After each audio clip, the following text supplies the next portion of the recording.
Hello students,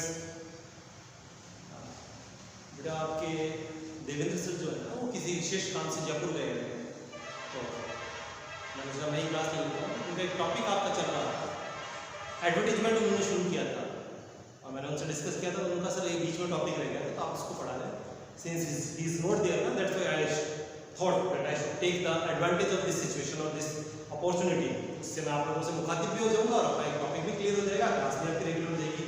so let us start advertisement. Okay बेटा, compositional section जो आपका है उसमें एडवर्टीजमेंट करके एक टॉपिक आया करता है और हम लोग इस वर्ड से बहुत अच्छे से मुखातिब हैं। We know very well that what is advertisement, but बात ये की जाए कि एडवर्टीजमेंट की डेफिनेशन क्या होती है, तब समझ आती है कि क्या है एडवर्टीजमेंट। हम बोलते हैं ये ऐड आ रहा है या वो ऐड आ रहा है या ऐसा ऐड आ रहा है या वैसा ऐड आ रहा है, वहां तक ठीक है, लेकिन एक्चुअली एडवर्टीजमेंट है क्या, डेफिनेशन वाइज एडवर्टीजमेंट किसे कहते हैं, तो इसकी अगर बात करते हैं तो बेटा ये वर्ड हुआ आपका एडवर्टीजमेंट, एडवर्टाइजमेंट, ठीक है।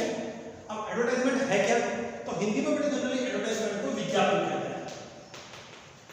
क्या कहते हैं बेटा जी? विज्ञापन। और विज्ञापन क्या होता है, ठीक है। तो अगर विज्ञापन की बात करते हैं तो विज्ञापन क्या बेटा, ये एक प्रोसेस है, it's a process. Process Hindi में क्या कहते हैं, प्रक्रिया को कहते हैं, ठीक है ना। इट्स अ मेथड, यू मान ले इसका मतलब ये एक तरीका है, राइट बेटा। तो ये प्रोसेस है, एक तरीका है।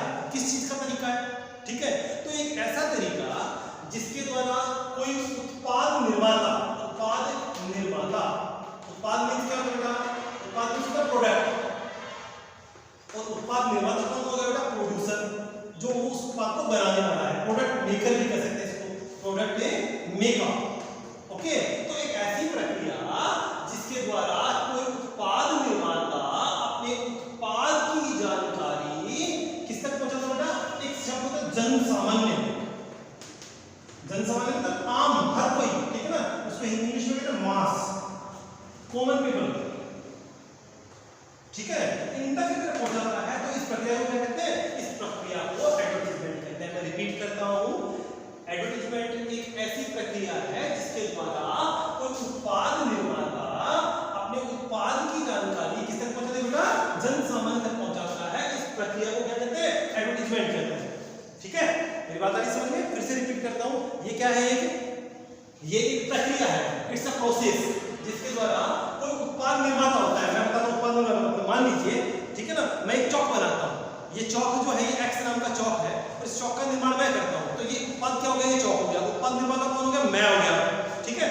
अब इस उत्पाद की जानकारी किसी भी एक माध्यम से, ठीक है। माध्यम क्या हो सकता है बेटा, माध्यम हो सकता है मैं उसको दिखा सकता हूं, मैं उसको दर्शा सकता हूं, मैं सुना सकता हूं। दिखाने का मतलब मान लीजिए इस चौक की जानकारी मैं टीवी पर, ठीक है, या फिर वॉल पेंटिंग के द्वारा दीवारों पर, ठीक है, या फिर रेडियो से या फिर पैम्फलेट से, किसी भी तरीके से अगर इस चौक की जानकारी मैं हर व्यक्ति तक, एक कॉमन आदमी तक या एक जन सामान्य तक पहुंचा देता हूं, इसको इस जानकारी का जो प्रोसेस है, प्रोसेस का मतलब टीवी पे दिखा के, वॉल पेंटिंग करवा के, रेडियो पे जाके, एफएम पे जाके, अखबार में छपवा के, पंपलेट छपवा के अगर इसकी जानकारी मैं जन सामान्य तक पहुंचा देता हूं, तो ये पूरी प्रक्रिया, जानकारी पहुंचाने की जो पूरी प्रक्रिया है, इस प्रक्रिया को बेटा एडवर्टाइजमेंट, ठीक है। एक ये हुआ। दूसरा क्या होता है बेटा, और बताते हैं, ठीक है। इसका एक और पहलू है। दूसरा पहलू क्या है, ये तो ही तब जब कोई उत्पाद निर्माता हमारे पास है और वो अपने उत्पाद की जानकारी जनता तक पहुंचा रहा है, जन सामान्य तक पहुंचा रहा है, तब इसको विज्ञापन कहा। एक और होता है इसका, एक और पहलू है। दूसरा पहलू क्या है, एडवर्टाइजमेंट एक प्रक्रिया है जिसके द्वारा कोई व्यक्ति विशेष, पर्टिकुलर पर्सन, पर्टिकुलर फेलो, ठीक है ना, एक पर्टिकुलर फेलो है, वो पर्टिकुलर पर्सन जो है, व्यक्ति विशेष जो है, अपनी किसी विशिष्ट आवश्यकता है, तो पर्टिकुलर पर्सनल रिक्वायरमेंट, विशिष्ट आवश्यकता का मतलब क्या होगा, एक पर्सनल रिक्वायरमेंट, अपनी पर्सनल रिक्वायरमेंट जो है, इस रिक्वायरमेंट की जानकारी किस तक पहुंचे, वही मास तक पहुंचे, जन सामान्य तक पहुंचे, ठीक है। इसको, इस प्रक्रिया को भी क्या कहते हैं, विज्ञापन कहते हैं।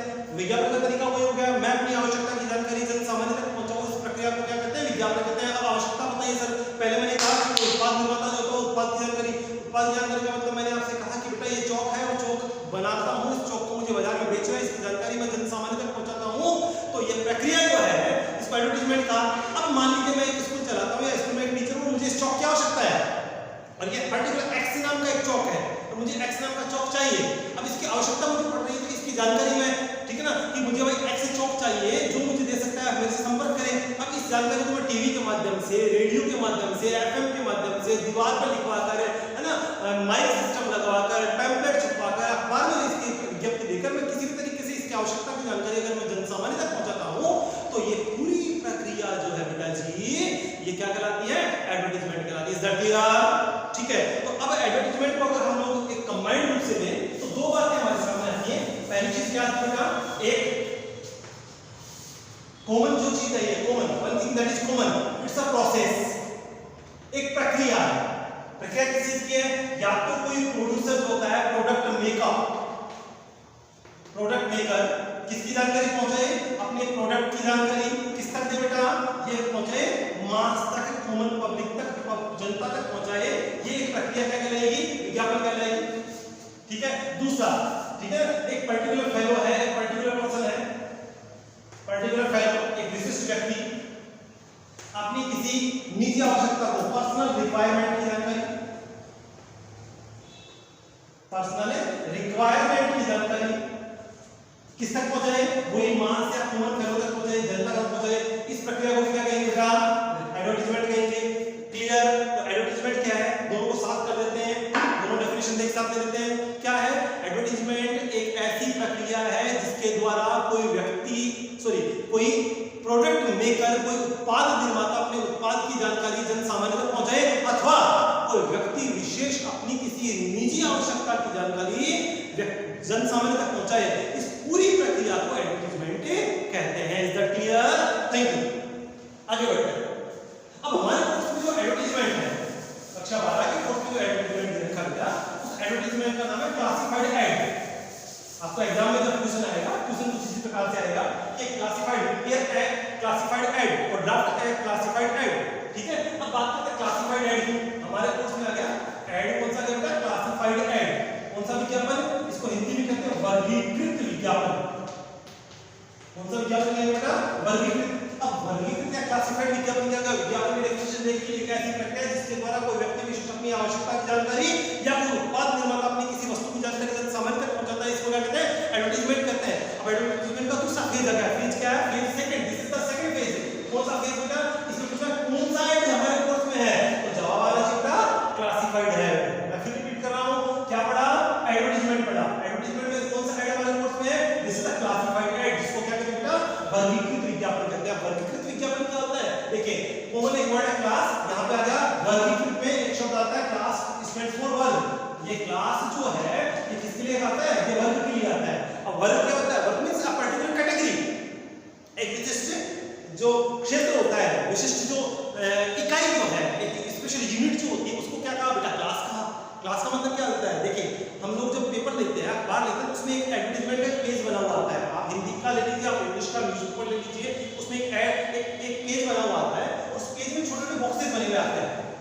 तो सबसे पहले ध्यान रखना है कि ये बॉक्स जो है ये क्लासिफाइड एड है और उसके ऊपर उसका वर्ग लिखा रहता है। वर्ग का मतलब बेटा एड्स का जो एडवर्टाइजमेंट्स हुआ करते हैं, इन एडवर्टाइजमेंट्स का अलग-अलग वर्ग बना हुआ है। वर्ग का मतलब हमारे कोर्स में यहां बात करते हैं क्लासिफाइड एड की, तो क्लासिफाइड एड जो है, मैं थोड़ा सा पहले इसका वर्ग बता दूं, क्लासिफाइड एड को समझें। एड जो बेसिकली क्लासिफाइड एड जो है, इन क्लासिफाइड एड्स को यूं वर्गीकृत किया हुआ है, क्लासिफाइड एड। ठीक है बेटा, पहला जो वर्ग होता है इसमें वो होता है मैट्रिमोनियल, मैट्रिमोनियल्स। ठीक है, हिंदी में इसको कहते हैं बेटा वैवाहिकी विज्ञापन, वैवाहिकी विज्ञापन। दूसरा जो एड है इसको कहते हैं बेटा अकोमोडेशनल, अकोमोडेशनल एड, इसको कहते हैं बेटा अधिवास संबंधी। ठीक है, तीसरा जो ऐड होता है ये होता है बेटा जॉब वैकेंसी। ठीक है, नौकरी संबंधी। ठीक है, चौथा जो ऐड है बेटा ये होता है एजुकेशन। ठीक है, इसको हिंदी में कहते हैं शैक्षिक। ओके, पांचवा जो प्रोडक्ट ऐड है वो सेल बाई, खरीद फरोख्त, खरीद फरोख्त। ठीक है, छठा जो ऐड है वो है लोस्ट फाउंड। ठीक है, इसमें खोया पाया, ठीक है। और साथ में ऐड को डिक्शनरीज या विविध कर दिया जाता है, विविध कर दिया जाता है।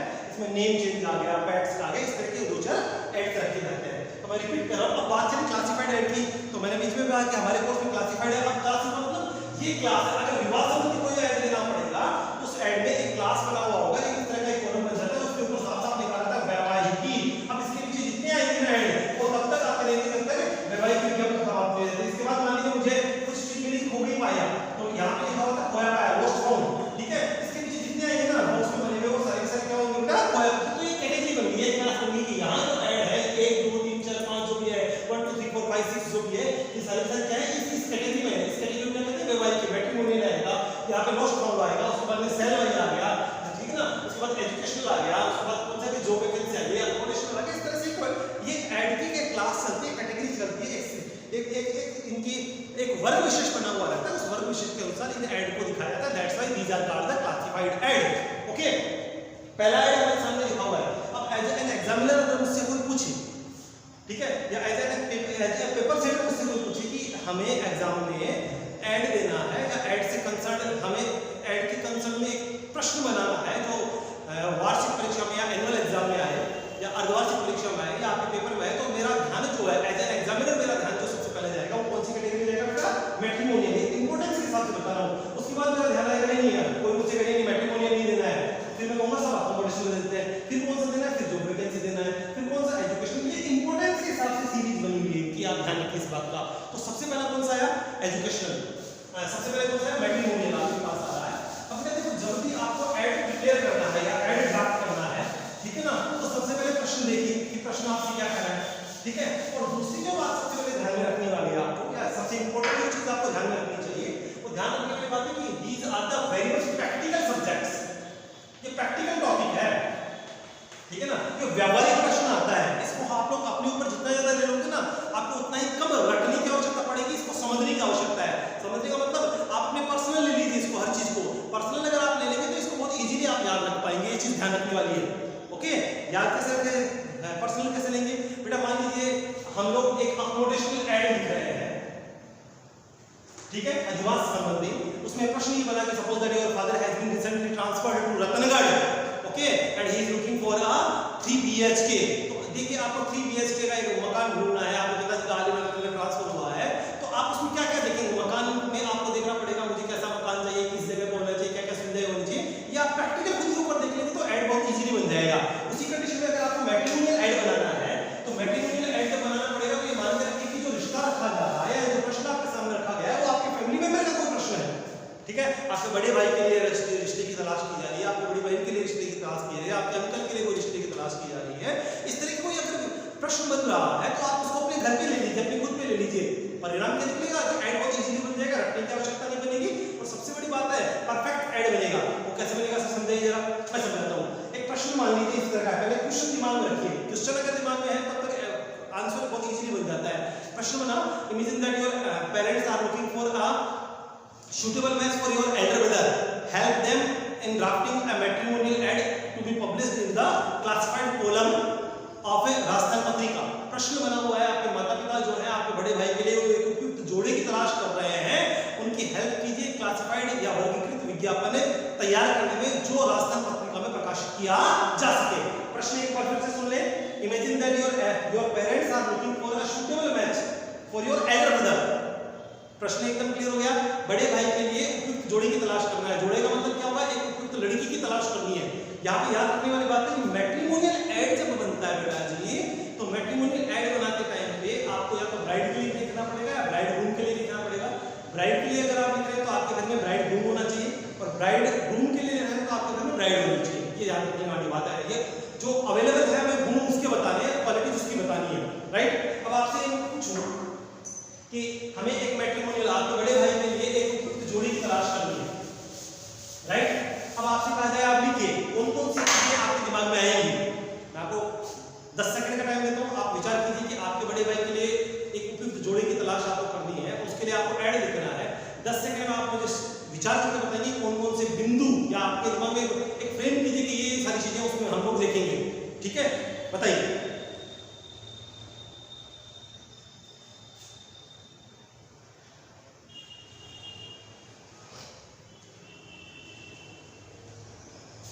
देखिए जब भी मैट्रिमोनियल ऐड आपको ड्राफ्ट करना होता है तो मैंने पहले कहते हैं क्लास बनाना पड़ेगा। क्लास के लिए आपको सबसे पहले यहाँ पे सब्जेक्ट जो भी क्लास है वो लिखेंगे आप, जैसे मैट्रिमोनियल है कैपिटल लेटर्स में लिख दीजिए। ओके बेटा, इसके लिए एक मैंने पहले कहा ये हमेशा बॉक्स में लिखा जाएगा, मैट्रिमोनियल ऐड हमेशा बॉक्स में लिखा जाता है, ये याद रखें, ठीक है। ओके बेटा, अब क्या करना पड़ेगा, अब ये दिमाग में आप लोग लेकर आइए कौन कौन सी बातें आपको होनी चाहिए। तो सबसे पहले अगर जो चीज आएगी आपके दिमाग में, मैं बताता हूँ मोटा मोटा जो आपके दिमाग में आएगा, मुझे पता है इस चीज का। आप देखिए एज बोलेंगे, सर एज होनी चाहिए उसमें, ठीक है ना, उसमें कास्ट होना चाहिए, कास्ट मतलब या इंटर कास्ट हो गया है वो रहेगा, ठीक है ना। सर जॉब होना चाहिए, जॉब का पता होना चाहिए, ठीक है ना। जॉब के अलावा उसकी एजुकेशन जो क्वालिफिकेशन वो होनी चाहिए, ठीक है। और क्या होना चाहिए, तो सर और पर्सनालिटी के बारे में पता होना चाहिए, ठीक है ना। ओके, ये कुछ मोटा मोटी सी चीजें आप लोग दिमाग में लेकर आएंगे, ठीक है। और जनरली ये होती भी है जब हमें एक मैट्रिमोनियल ऐड ड्राफ्ट करना है तब। लेकिन बेटा हमें कौन सी चीजों को सीरियसली याद रखना है, याद रखने का मतलब अगर आप इन मेन पॉइंट्स को याद रखेंगे, प्रधान बिंदु को याद रखेंगे बेटा, मेन रिमेंबरेबल पॉइंट्स और मेन पॉइंट्स आप अगर याद रखेंगे बेटा जी, तो बहुत इजीली आप लोग मैट्रिमोनियल ऐड बना पाएंगे। आपको रटने की आवश्यकता नहीं, समझने की आवश्यकता है, ठीक है। तो जब भी हमें कोई मैट्रिमोनियल ऐड बनाना हो और उस ऐड को लिखना हो तो हमें कौन कौन से बिंदु को सीरियसली याद रखना है, क्रम से याद रखना है, ये याद रखें। पहला कौन सा है, सबसे पहले बात होती है बेटा एज, जो पहली चीज आती है वो कौन सी आती है, एज, ठीक है ना। आपके बड़े भाई की एज जितनी होगी आप चाहेंगे उसके लिए जो लड़की की तलाश कर रहे हैं वो या तो उससे 1 साल बराबर हो या फिर 1-2 साल छोटी हो, ठीक है। मान लीजिए आपने बड़ी बहन के लिए आपको रिश्ते की तलाश करना, तो आपका प्रयास ये रहेगा कि लड़की की आयु जो उससे 1-2 साल ज्यादा हो, ठीक है। ये एक एज बैलेंसिंग की बात करते हैं, राइट बेटा। तो ये एज हो गया। दूसरा जो आता है बेटा वो होती है कास्ट, या इसको हम लोग उल्टा कर देते हैं। सबसे पहले हम कास्ट से शुरू करते हैं। सबसे पहले आपकी कास्ट होगी, ठीक है ना। आप कौन सी कास्ट में कौन सी जाति में आप लोग ढूंढ रहे हैं, ठीक है ना। आपको इंटर कास्ट चाहिए या सेम कास्ट की आवश्यकता है। सेकंड क्या रहेगा बेटा, दूसरा जो ग्रुप आएगा वो आएगा एज, ठीक है। तीसरा जो रहेगा, ठीक है ना, थर्ड जो बिंदु निकल के आता है, तीसरा जो बिंदु आपको याद रखने का होता है वो होती है बेटा पर्सनालिटी। क्या रहती है बच्चे, पर्सनालिटी रहती है। पर्सनालिटी मींस क्या रहता है बेटा, पर्सनालिटी का मतलब व्यक्तित्व होता है। और व्यक्तित्व कौन कौन सी चीजों से मिलकर बनता है मैं बता दूं आपको बेटा। पर्सनालिटी के लिए होता है एक तो हेल्थ, एक होता है बेटा हाइट, एक होता है कॉम्प्लेक्स। ये कौन सा होता है, कॉम्प्लेक्स है, ठीक है। याद रखिए जब भी हमें पर्सनालिटी बतानी हो, और अगर मेल है, अगर गर्ल है और बॉय का इसका ध्यान रखेंगे। अगर गर्ल है तो यहाँ पे पर्सनालिटी के लिए आप लिखेंगे बेटा 40 वर्ड, ठीक है। और कौन सा वर्ड लिखेंगे, 40। और अगर बॉय है तो इसके लिए आप क्या लिखेंगे बेटा, इसके लिए वर्ड लिखा जाएगा प्रेजेंट। मैं आपको बता दूं बेटा मिनिमम वर्ड्स का यूज करते हुए हमें एडवर्टाइजमेंट ड्राफ्ट करना पड़ता है, क्योंकि एक शब्द का पैसा लगता है। हमें बहुत सारी चीजें मैं आपको यहीं पे बता दूं, जैसे कास्ट आएगी तो हमें ये लिखने की आवश्यकता नहीं, कास्ट अग्रवाल ब्राह्मण राजपूत बनिया ऐसे लिखने की आवश्यकता नहीं है, ठीक है ना।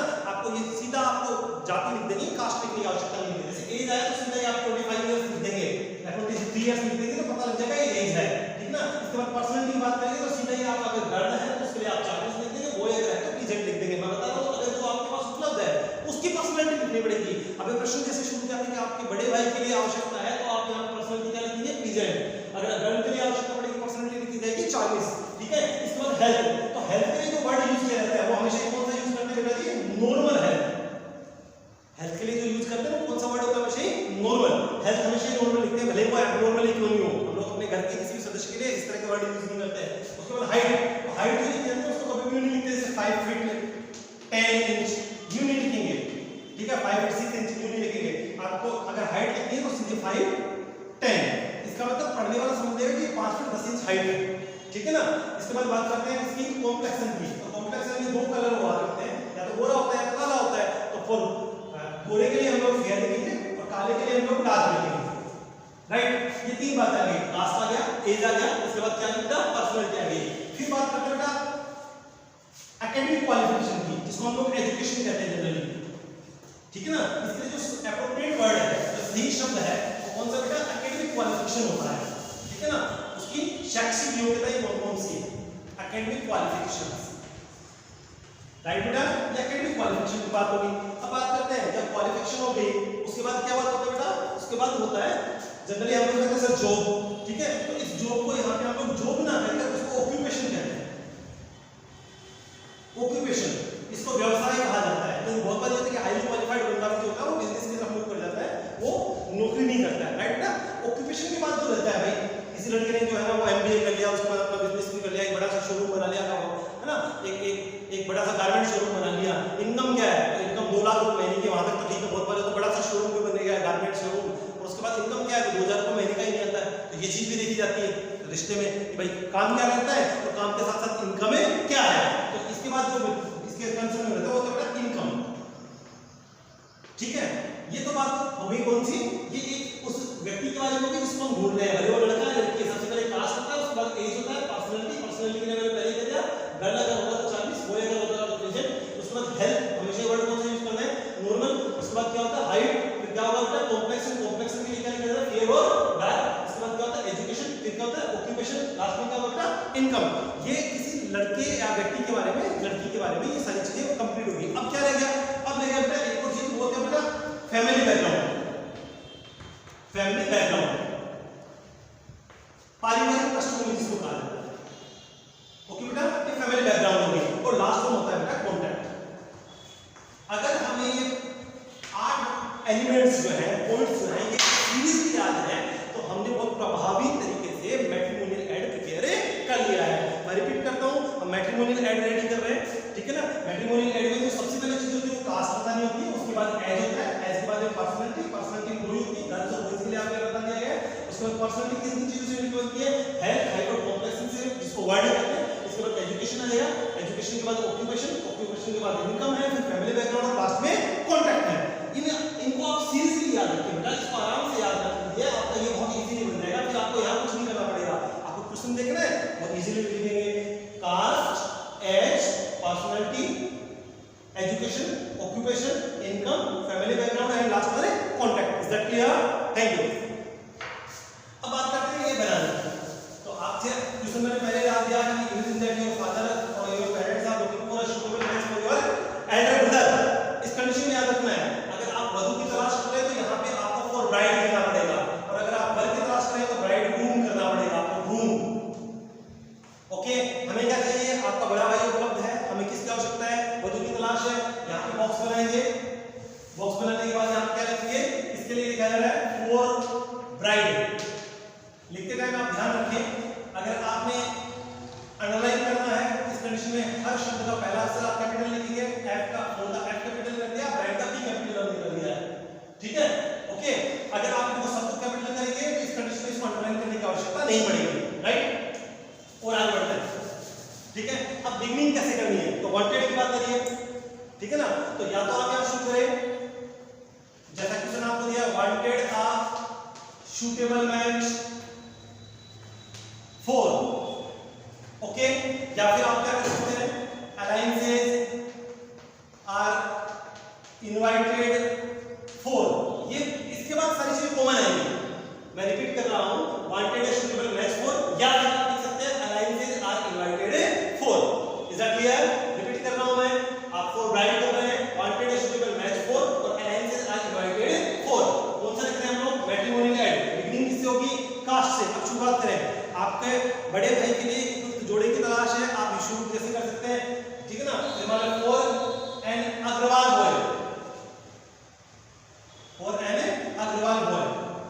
ओके बेटा, एक एक चीज देखते हैं, कास्ट खत्म, इसके बाद एज आ गई, एज आप सीधे लिखेंगे 25 इयर्स, राइट बेटा, ठीक है। दो तीसरा पर्सनालिटी, हमारे पास बॉय है, हम लोग क्या यूज करेंगे, प्लीजेंट। गर्ल होगी तो हम लोग क्या यूज करेंगे, चाइनीज। हमने यहाँ पे क्या लिख दिया बेटा, प्लीजेंट,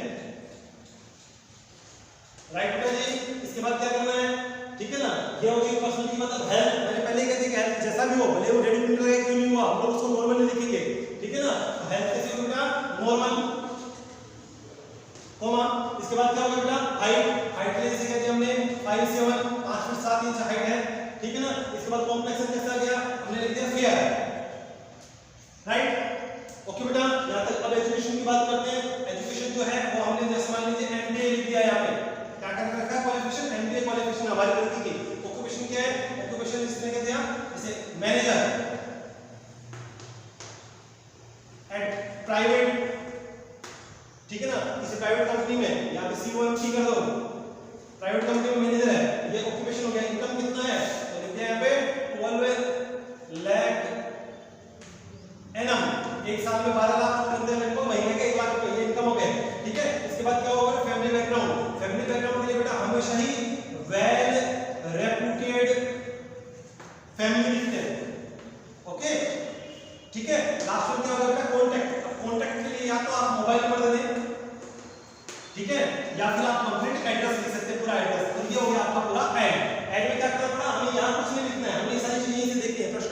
आपने लिखा हुआ था बड़े भाई के लिए जोड़ी की तलाश है, माता पिता ने कहा शुरुआत किसी कास्ट से, ठीक है ना। आप शुरुआत ये लाइन बड़ी कॉमन नहीं, wanted student match for an Agarwal boy या फिर alliance is invited for an Agarwal boy, right बेटा। उसके बाद एज आ गई, एज कितनी है यहां से दोनों को एक साथ देखते चले जाएंगे, ये एज 25 इयर्स, उसके बाद पर्सनल नेम लिख दिया प्रेजेंट, उसके बाद क्या लिखा बेटा हमने हेल्थ जो है वो नॉर्मल लिख दिया है, इसके बाद क्या है हाइट 5'7" लिख दिया है, कॉम्प्लेक्स हमने फेयर लिख दिया है, एजुकेशन हमने एमबीए, ठीक है ना। इनकम हमने 12 लाख पर एनम कर दिया है, फैमिली वेल एजुकेटेड फैमिली है, कांटेक्ट में हमने मोबाइल नंबर या फिर एड्रेस लिख दिया है। एंड प्रॉब्लम जो है हमने यहां से कुछ नहीं किया, सारी चीजें यहीं से चल रही है, ये इसका रिमोट कंट्रोलर, ये इसका इंप्लीमेंटेशन हो रहा है, इज दैट क्लियर, ठीक है ना। ये हमारा मैट्रिमोनियल ऐड तैयार हो गया है। अब मान लीजिए इसको हम लोग गर्ल्स के बॉयज की जगह गर्ल्स करते हैं, प्रश्न ये बनता है कि आपके माता पिता जो है आपकी बड़ी बहन के लिए जोड़ी की तलाश कर रहे हैं, right. Imagine that your parents are looking for a suitable match for your elder sister. उस कंडीशन में क्या करेंगे बेटा, उस कंडीशन में चेंजेस क्या क्या होगा, मैट्रिमोनियल ऐसे कैसे रह जाना है, ठीक है ना। फॉर ब्राइड की जगह क्या हो जाएगा, ब्राइड ग्रूम हो जाएगा, पहला चीज यहां हो जाएगा ब्राइड ग्रूम, दूल्हे की आवश्यकता है। Wanted a suitable match for an Agarwal boy की जगह क्या हो जाएगा बेटा, गर्ल, ये दूसरा चेंज हो जाना है, ठीक है ना। इसके बाद क्या है बेटा, एज 25 इयर्स हो सकती है, पर्सनालिटी, तीसरा चेंज कहां होगा बेटा, यहां होगा, थर्ड चेंज क्या हो जाएगा, मेरे पास गर्ल्स अगर होता तो यहां पे क्या हो जाएगा बेटा जी 40, ठीक है ना। उसके बाद हेल्थ क्या आ गया, नॉर्मल, हाइट 5'7" हो सकती है, कॉम्प्लेक्स फेयर आ गया, एजुकेशन एमबीए से कैसे रह गया, ऑक्यूपेशन जो है वो मैनेजर हो गया, income 12 lakh per annum, family well educated family, contact number. Change क्या क्या हुआ हमने, सबसे पहले यहां पे ब्राइड की ब्राइड ग्रूम कर देना है, यहां पे गर्ल कर देना है, और यहां पे 40 बचा हुआ वैसे कैसे रहेगा, इज दैट क्लियर। ये हुआ आपका मैट्रिमोनियल ऐड, जो आपके सबसे इंपॉर्टेंट ऐड में से एक माना जाता है। अगर आपको किसी तरह की प्रॉब्लम हो आप कमेंट कर सकते हैं, आप अपने ऐप पे इस चीज का कमेंट करें और हमें बताएं कि आपको क्लास कैसी लगी। और इसके बाद एक क्वेश्चन आपको और आपके कमेंट सेक्शन में मिल जाएगा, आपके होमवर्क में मिल जाएगा, आप उसको देखें। आपको अगर क्लास बढ़िया लगी आप कमेंट जरूर करें। Thank you and have a nice day.